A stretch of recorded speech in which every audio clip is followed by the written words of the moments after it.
Hello বন্ধুরা, তোমরা সবাই কেমন আছো? আমি ভালোই আছি। আজকে আমি কচুর শাক রান্না করব ইলিশ মাছের মাথা দিয়ে।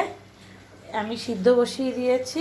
কচুর শাক সিদ্ধ হয়ে গেছে। এখানে আমার কাছে কটা ছোলা ছিল, কাবলি ছোলা আর একটু মটর ছোলা দিয়ে দিয়েছি। আর এই সিদ্ধ হয়ে গেছে, জলটাকে এবার গেলে নেবো, ঝরে নেবো। তারপরে আমি মাছটা ভেজে নেবো, ইলিশ মাছের মাথাটা। এখানে মাছের মাথা দুটো দিয়ে দিয়েছি, ছোটো ছোটো মাছের মাথা, বেশি বড় না। আর শাকও অল্প হবে। এবার এগুলোকে ভালো করে ভেজে নিই। ভেজে তারপরে আমি শাকটা ছেড়ে দেবো। আমার ভাজা হয়ে গেছে, এবার আমি একটু শাকটা ছেড়ে দিচ্ছি। এখানে আমি কালো জিরে ফোড়ন দিয়ে দিয়েছি, একটু হলুদের গুঁড়ো দিয়ে দিলাম, সামান্য একটু নুন দিয়ে দিলাম। বেশি নুন দিলাম না, সিদ্ধ করার সময় নুন দিয়েছি। আর কটা কাঁচা লঙ্কা দিয়ে দেবো, কাঁচা লঙ্কা দিয়ে দিয়েছি ভেঙে ভেঙে। এবার এগুলোকে ভালো করে শুকাবো, একদম জল টানিয়ে ফেলবো। আর একটু চিনি দেবো। কচু শাক হয়ে গেছে, এবার চিনি দিয়ে দিচ্ছি। চিনি একবার দিয়েছি, আরেকবার দিলাম।